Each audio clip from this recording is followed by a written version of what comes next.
like using the clickers in the classrooms now? I like it a lot. At first when we got the clickers, it was a little overwhelming. It seemed a little challenging to know how we were going to get them set up and get them started in our classroom and what that would look like.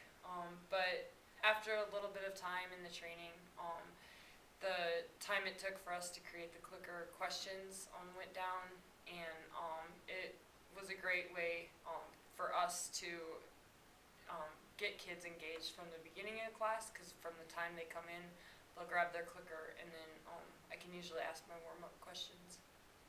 Yeah, I use clickers in a similar way. My kids come in the classroom, they have an assigned number on the clicker, they grab it, and they know they're responsible for that clicker the whole year, so they make sure they take good care of it, because they know who will get in trouble if something bad happens.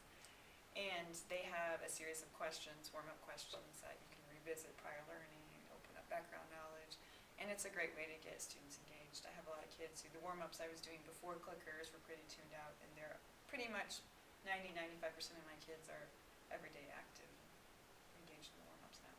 Yeah, it's amazing how when we changed from having to write out the questions every day to being able to just use their clicker, the student engagement went up to almost 100% at the beginning of every class. So kids walk in the room, they're really excited to get their clicker, and you know, they really just look at it as being able to text their answers to the teachers, which is pretty cool. Mm-hmm. And another thing that they're really good for is allowing kids to ask questions, kids who would never raise their hand in class. You put in a clicker slide and ask them, you know, what are you still struggling to understand, what doesn't make sense yet, or something along those lines, and you'll get pretty honest answers from kids who you would never hear from before.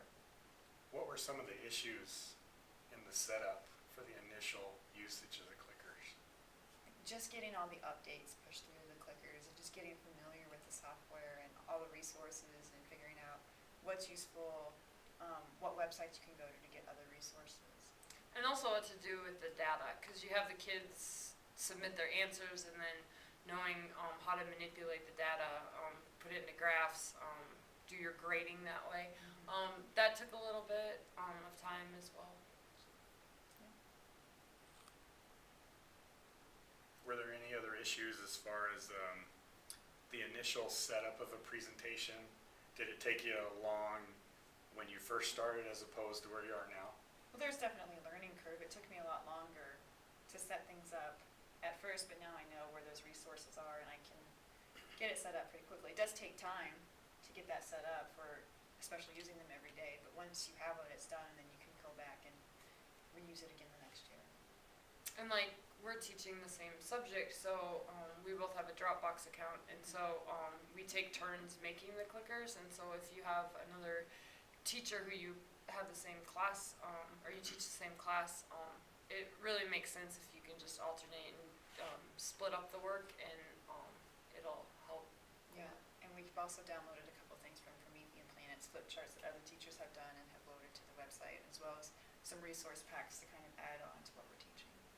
Is it compatible with like a PowerPoint presentation from Microsoft? Yes, you can bring in PowerPoints, and you can choose how to bring it in, so you can just have it exactly like that, or you can choose to import it another way where you can sort of reformat things if you want to. How do you access your other media? Like, can you pull stuff from the internet and cut and paste and use all those resources? Yeah, it's really quite simple to take pictures and websites and add links, and so that was just another thing that after the training we all figured out how to do. But now that we know them, it is really simple to add other resources in. Yeah, and another thing that's really great is the polling option that you have. So maybe you're talking about something in class, or you've gone to a website, and it was a question that you didn't plan to ask, but it just kind of came up. You can choose to have the kids text, or choose A, B, or C, and send that back, so you can get a formative assessment just on the spot.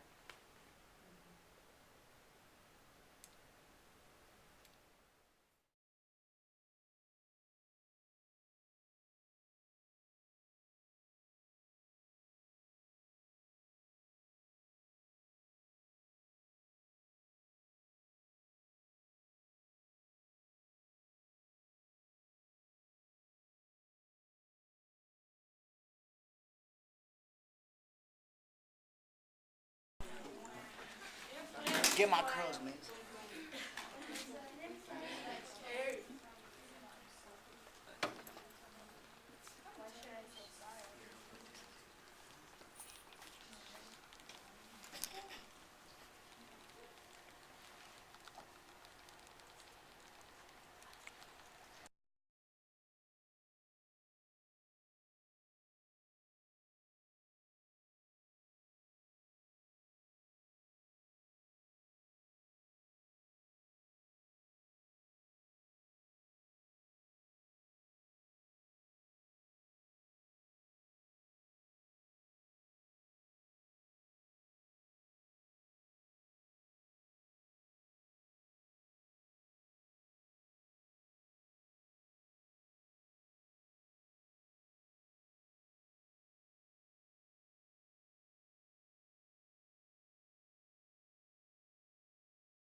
Yep. Why do you like clickers? 'Cause I don't have to write out anything. Why else? I don't know. Because it's active expression.